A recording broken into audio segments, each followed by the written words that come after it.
चला उस कुड़ी नूं भी एक मौका दे के देखो। आंटी ये नंगी मौसम है प्यार बरसे दो। हेलो मूवी लवर्स, मेरा नाम है राहुल। मेरे चैनल मूवी लवर्स को सब्सक्राइब करें और बेल आइकन दबाना ना भूलें। दोस्तों, इस वीडियो में मैं एक्सप्लेन करने वाला modern love Mumbai the first Indian spin off anthology series, जिसमें किसी भी एपिसोड का अपने पिछले एपिसोड से कोई भी कनेक्शन नहीं होता। यानी हर एपिसोड की जर्नी हमें एक ही एपिसोड में पूरी तरह से देखने को मिल जाती है, जो फुल ऑफ रोमांस और कॉमेडी के साथ साथ हमें कुछ अच्छे सोशल मैसेजेस भी देके जाती है। सीरीज में 6 एपिसोड हैं और इस वीडियो में मैं एपिसोड नंबर 1 को एक्सप्लेन करने वाला हूँ। तो आइए शुरू करते हैं। फर्स्ट एपिसोड, जिसका नाम है रात रानी। इसमें एक कश्मीरी लड़की की कहानी को हमें दिखाया गया है, जिसका नाम लाजरी है, जो यहाँ पर मुंबई जैसे बड़े शहर में रहने आई है और अपने साथ बहुत ही बड़े बड़े सपने भी लेकर आई है। लाजरी का बॉयफ्रेंड है जिसका नाम है लुत्फी। लुत्फी एक सिक्योरिटी गार्ड है जो छोटी सी कंपनी में कॉन्ट्रैक्ट सिक्योरिटी गार्ड की जॉब करता है। लुत्फी के पास एक 2 व्हीलर है, जिसे लाजरी पूछती है कि 2 व्हीलर को सीलिंग वाले रोड पे जाना अलाउ क्यों नहीं है। तब यहाँ पे बॉयफ्रेंड बताता है कि जो चीज़ अलाउ नहीं है तुझे वो क्यों करनी है। उसी शाम लुत्फी लाजरी को आइसक्रीम खिलाने के लिए ले जाता है, लेकिन कभी भी खुद आइसक्रीम नहीं खाता है। लाजरी हमेशा की तरह खुश होती है और अपने बॉयफ्रेंड के साथ जब वो होती है तो वो अपने आप को बहुत ही अच्छा फील करती है।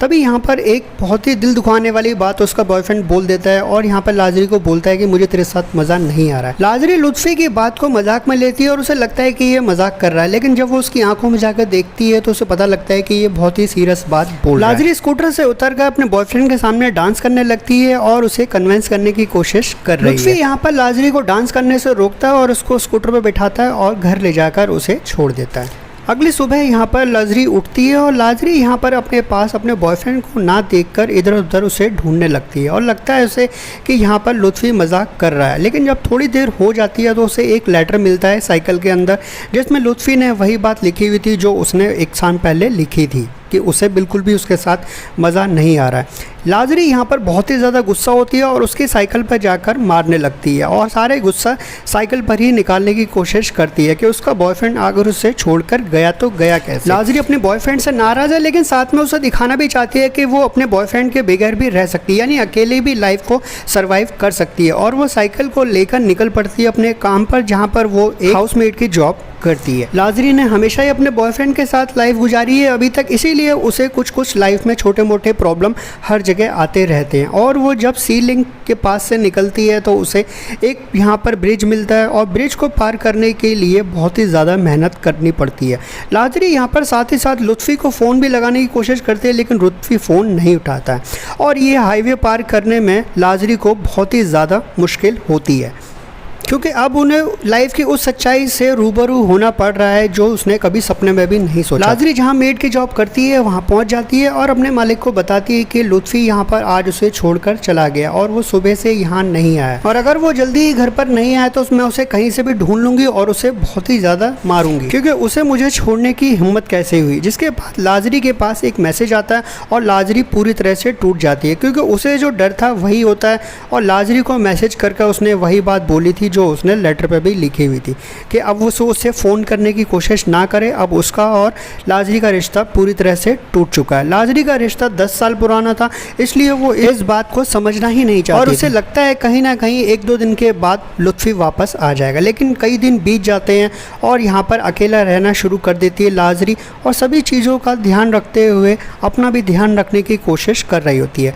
लेकिन जैसे ही वो घर पर आती है तो देखती है कि घर के ऊपर एक बहुत बड़ा गड्ढा हो रखा है और घर का यहाँ पर रूफ टूटकर नीचे की तरफ आ गया है, जिसमें बहुत बड़ा गड्ढा हो गया है। अब लाजरी को समझ में नहीं आ रहा है कि इस चीज़ को ठीक कैसे करा जाए। लाजरी छत के गड्ढे को इग्नोर करती है और सो जाती है और जब अगले दिन सुबह उठती है तो वहाँ पर देखती है बहुत सारे छत के टुकड़े नीचे आके गिरे हुए हैं और यहाँ पर एक चिड़िया ने उसके ऊपर आकर पॉटी कर दिया। यानी लाजरी को अब रियलाइज़ हो गया है कि इस गड्ढे को जल्दी से जल्दी भरना होगा, नहीं तो यहाँ पर उसके घर पर पूरी तरह से गंदगी फैलने वाली है। नेक्स्ट डे लाजरी जल्दी उठती है और यहाँ पर मिस्त्री के पास जाती है। मिस्त्री को साथ में लेकर अपने घर आती है और मिस्त्री को सारी चीज़ें दिखाती है कि यहाँ पर छत पर एक बहुत बड़ा गड्ढा हो गया। मिस्त्री उस गड्ढे का साइज़ लेता है और गड्ढे का खर्चे के साथ उसे बता देता है कि इसमें पूरा ठीक करने में से लगभग 20,000 रुपये का खर्चा आए। लाजरी जो किसी तरह से सर्वाइव करने की कोशिश कर रही है, 20,000 रुपये कहाँ से लेकर आएगी। जैसे जब कुछ भी नहीं सूझता तो वहाँ पर वो प्लास्टिक की शीट लगवा देती है, यानी यहाँ पर भी वो जुगाड़ से काम करती है। जिसके बाद वो अगले दिन अपने बॉयफ्रेंड को सी पर बैठकर फ़ोन करती है और उसे बहुत सारी गालियाँ देती है और बॉयफ्रेंड उसे बोलता है कि तू मुझे भूल जा और मैं अब कभी नहीं आने वाला हूँ।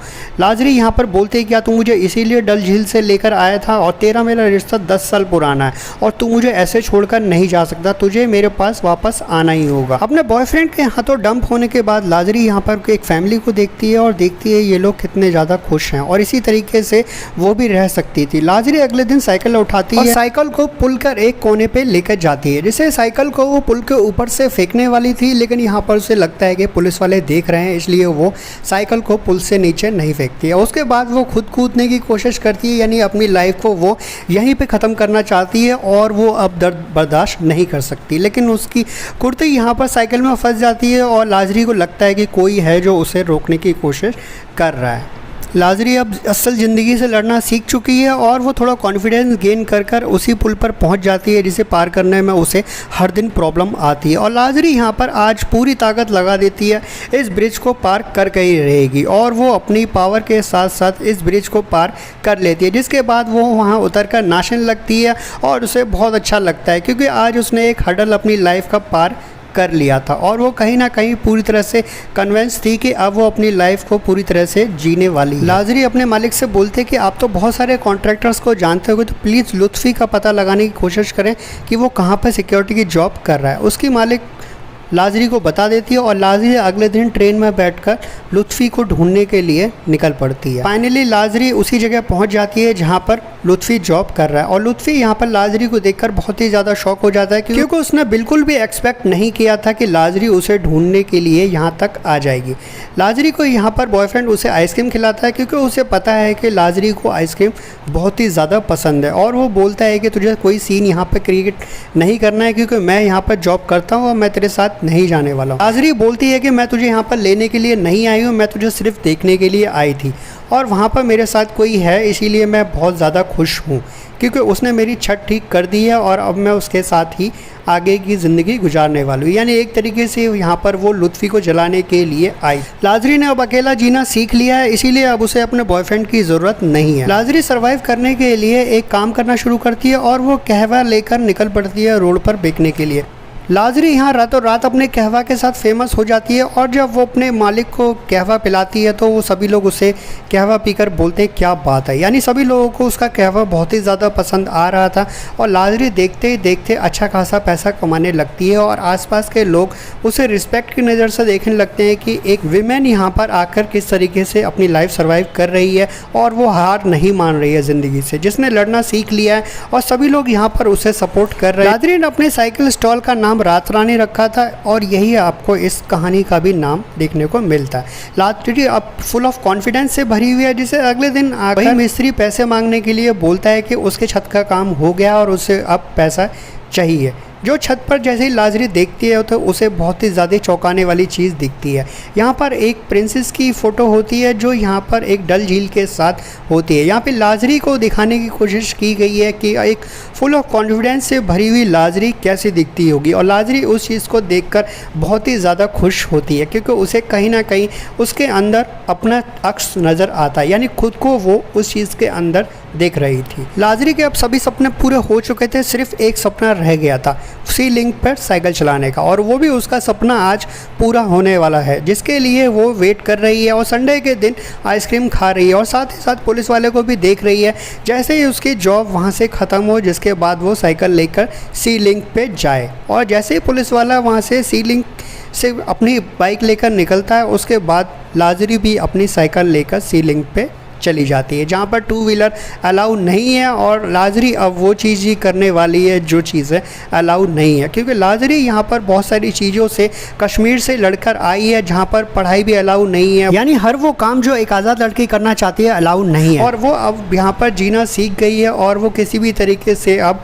हार मानने वाली नहीं है। और इसी के साथ ये मूवी का फर्स्ट एपिसोड यहीं एंड हो जाता है, जो कि बहुत ही ज़्यादा अमेजिंग। बेसिकली रात रानी एक सर्वाइवल की कहानी है। इसमें लड़की ने प्रूव कर दिया है कि उसे जीने के लिए किसी और की ज़रूरत नहीं है, वो अब इंडिपेंडेंट बन गई है और अब वो उड़ने के लिए पूरी तरह से आज़ाद। दोस्तों अगर आपको ये वीडियो अच्छा लगा प्लीज़ मेरे चैनल को लाइक शेयर और सब्सक्राइब के साथ बेल आइकन दबाना ना भूलें। साथ ही आप किस मूवी या वेब सीरीज़ का रिव्यू चाहते हैं मेरे कमेंट बॉक्स में शेयर कर सकते हैं। थैंक्स। वंदे मातरम।